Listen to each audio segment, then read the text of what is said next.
Hello, hello. Friday again. It comes around so quickly.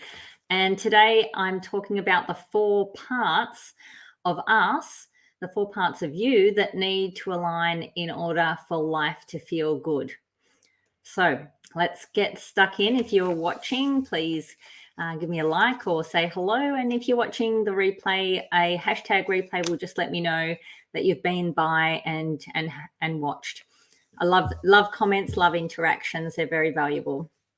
So first part of us, we all know that we have a sense of self. So I'm Naomi, you're you, and I have this life that I'm living. And we wake up in the morning, and perhaps our senses, the senses we know about, like our eyes, our ears, our taste, our smell, our touch, those things we've kind of adapted to using them to navigate our life and our world. But what we're possibly not remembering is that that's only a part of us. So that's part of our physical. So our physical part of us is the part of us. Hey, Tracy. Our physical part of us is responsible for our movement in this world that we live in, our action, taking action towards goals and getting up and having energy. And it's also our nervous system. Now, our nervous system regulates our sort of fight, flight, freeze response, all our stress responses, our kind of elevation or our shutdown. So if you're having kind of like that depression states or whatever. So our physical body, the health of our physical body, and I am a medical nutritionist, so they refer in medicine to physical health as homeostasis. It means that physical balance. So if we're looking at the part of us that's physical, I like to kind of refer to that as that homeostasis state as calm. So we're in our primary health state. If we're feeling good, healthy, then we're calm. And even if we're energetic, it's a calm energy, it's a smooth energy. It's not like that up, where we've had 10 coffees kind of energy. So physically, that's one part of who we are, but it's not all of who we are. Another part of us, and this is I'll start with this other one actually. Another part of us is our mind. So in our mind, that's the part of us that seeks logic and reasoning, the part that can understand things.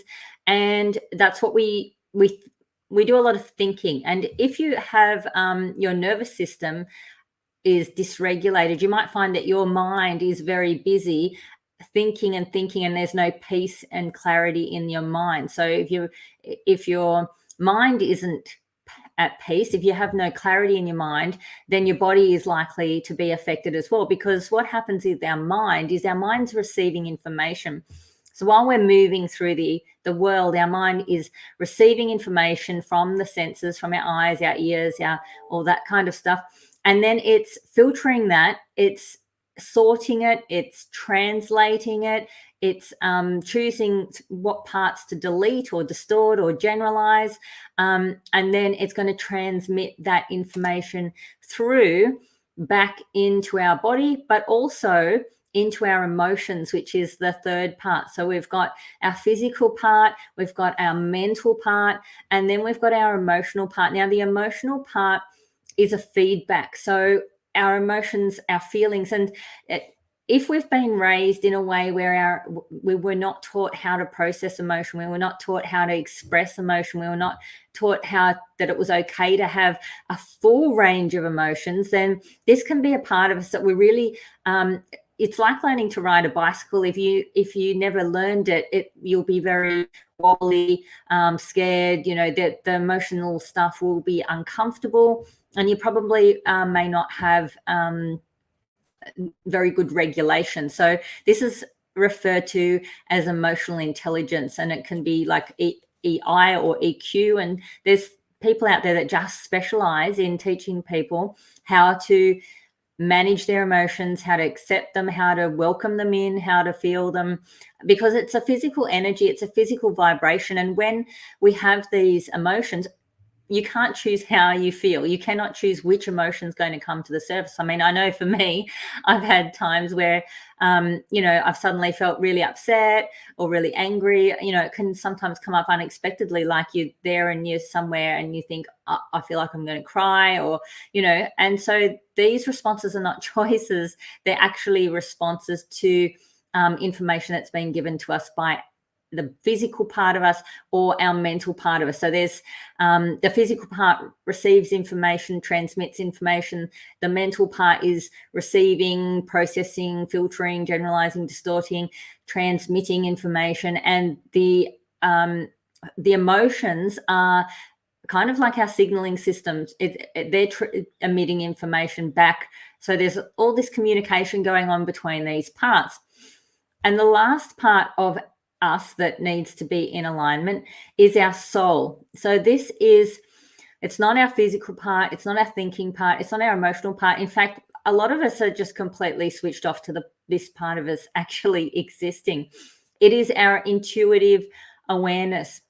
It is our sensing. It is the part of us that is observing everything that's happening on, like, as your mind's thinking, as your emotions are feeling, as your physical body's having experiences. The soul is present in all of those moments, and we're often not connected. We're disconnected. So when we're in alignment, we've got clarity in our mind. So you know that feeling when you're not clear, you've got confusion, you need other people to validate you, or you're just not sure about where your mind's at.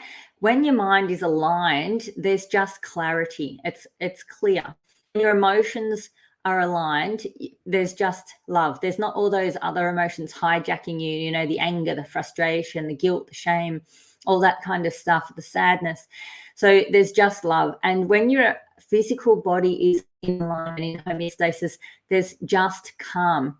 And when your soul is in alignment in its own form of, well-being, there's peace. So when you have that clarity, that love, that calm, that peace in all those 4 areas, then life begins to feel easy because your body's in alignment, your emotions are in alignment, your mind is clear, and your soul is feeling peaceful. Now, when I just want to talk about karma, because karma and self-sabotage are 2 maybe cousins in my view, and this is just a sort of what I'm sharing with you from my observation. So when people talk about karma's a bitch, or karma will get you, or I believe in karma, or that kind of thing, and it's like karma's this like outside force that's going to come racing in and grab you by the ankles and bite you, kind of thing, for the bad things you've done, kind of like consequences. Literally, karma is something within us. It's we are our own karma, because as we live, as we live in a certain way, so you can imagine, if your mind's not clear, if your emotions aren't pure, loving, if you're physically not in a calm state and your soul's not at peace, then what happens is that your vibrational force, your experience of life will drop. You'll sink down, like you'll fall from, like, if up here is beautiful and peaceful and all those kind of things, your energy will actually, your vibration will drop down until you're down in a low vibration that doesn't feel good. Now, as you sink down into those low vibrations, life stops feeling good, and that's where you start having things come into your life that are things that probably are not so pleasant. And in that state, you might attract negative things, because like attracts like. So you're resonating at a low frequency, and so therefore the thing that we can do to make life easier is get ourselves into alignment. So if you are a believer in forgiveness, if you're a believer in letting go of the past and all that sort of stuff. A lot of people that come into my clinic will say, I've worked through some stuff. I've forgiven this person or that situation or whatever. One of the main things people to forgive is ourself for whatever has sunk us down out of these clarity, love, calm, and peace in our 4 parts of ourselves. Healing. So when we have those alignments across the parts of us, we then are our true self. So being your true self is actually the aligned part of you. The truth of you is not angry, it's not sad, it's not ashamed, it's not depressed or anxious or anything. That those things are not your true state. Your true state is that calm, is that peace, that love, and that clarity. So being able to recognize, and this is where the emotions become quite effective as that signaling, because they're transmitting back the information from the physical and the mental parts to say what feels good and what doesn't feel good. So if you're living through life and you're experiencing a lot of heavy emotions or emotions that don't feel good, and what I've learned is that all emotions live in the body, and you can actually tune into your body and check, where these emotions are sitting in relation to your body. When they're in your body and you're ignoring them, or you may not even, it might not even be consciously ignoring, but you're actually not tuning in, so you're not aware, then what actually ends up happening is you get this feeling like complete dissatisfaction and unsettlement, like you just can't be in your own skin. And that's where things happen, like behaviors that are helping us to avoid whatever it is that is not feeling good. So we might decide that, hey, I need a glass of wine. Like I just need a glass of wine. It's just because I love drinking wine. But in actual fact, we're seeking to achieve that calm and that peace, and that get rid of that confused mind and stuff. We're trying to use an outside thing to bring us closer to feeling that alignment in those things, because we can use something else to get us there, but it's not a permanent state. It's just kind of like lifting us out of the mud, but it's not going to stop us from dropping back down. In fact, if we're using things like, maybe gambling or addictive relationships, toxic relationships, drinking, like even things like having obsessions with work, or having obsessions with going to the gym, or eating disorders is a big one, because there's nothing quite as distracting, or that takes away that negative feeling, like having some sugar, or a cake, or just a really comforting bowl of pasta or something, especially if we've in the past associated that with connection to other people. And look, I'm not exempt from this. I'll be sharing in another group about what I'm doing at the moment with just exploring within me some physical shifts that I'm working through, and I'm coming up with blocks, because we all have blocks within us. And when we can look at what's going on with that block, and I'm doing a lot of self-awareness now, going within, no answer to anything, no solution to anything in our life is ever outside of us. So going within, checking in within what's actually going on in me, and thinking through those 4 parts that need to be aligned. So where's my mind at? Am I clear here, or is there confusion?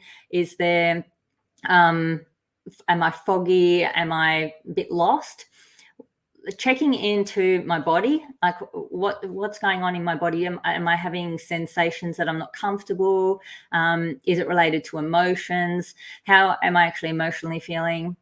And then clicking into our gut feel, the soul, that karma, that intuition, that awareness, that it's like a sensing. So the thing with the soul is our physical body has our, sight, sound, taste, smell, and touch. Our emotions have like names. It's like, the sad, happy, glad, joyful, whatever. And then our mind, we actually can sort of observe our thinking, but with our soul, it's very undefined. So yeah, it's more of something that we haven't really learned to connect with yet, but it is actually a really, really big part of all those other 3 things as well. So what I'd like to suggest, and this is what I'm doing myself, is to take some time to be still. So when our mind is not clear, we seek answers, we race, we want to talk to someone, we want to ask their opinion. When our emotions are low or feeling uncomfortable, we're trying to get away from those emotions and avoid them and whatever. And so when our body isn't feeling calm, it's the same. It's like we can fill our life with a whole stack of busyness and activity, and even procrastinating, like I'm going to suddenly clean out my linen closet because I'm avoiding something else. When all those things are doing that, we sometimes we're distracting ourselves so much that we don't take the time to stop. And there's a saying that says that everybody should meditate for an hour a day. And if you don't have time, you should meditate for 2.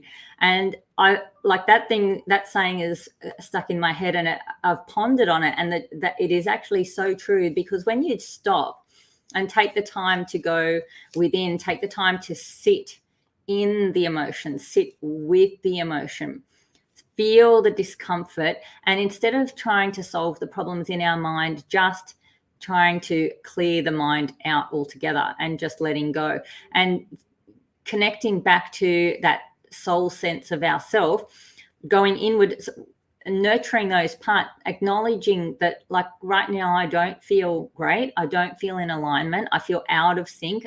It doesn't matter who you are, you will always go in and out of sync, because life is a flow, it's a cycle. There's and how well you manage that cycle depends on how long you get stuck down at the bottom. So if you've got a very smooth flow, like let's just do it like this, then you're not going to get stuck down here like permanently, skidding along. So you want to just keep like flowing through each stage. And the best way to do that is to be able to acknowledge, feel, go inward, take time and space, and be able to heal and restore. And then there's also a lot of things that you can work through with, if you have a session with different people, which I frequently will explore different things in that regard. If I'm not learning something and practicing something, I find that that's a really, really effective tool to, instead of asking someone, hey, what do you think I should do, is to actually have a session where the session is you looking inward and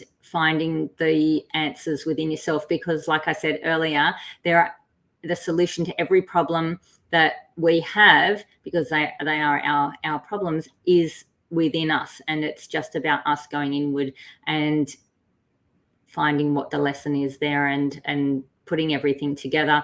And then once that's been processed, letting it go. And then that problem's then behind you, and it's on to the next challenge in life.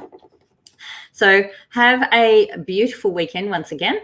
If you are watching this afterwards, just put me a hashtag replay, or if you're on YouTube, just give me a thumbs up or a comment. YouTube loves some engagement there, so that would be awesome. And I look forward to speaking with you next Friday. If you have any requests for topics, please put them in the comments as well. That would be really helpful too. Bye for now.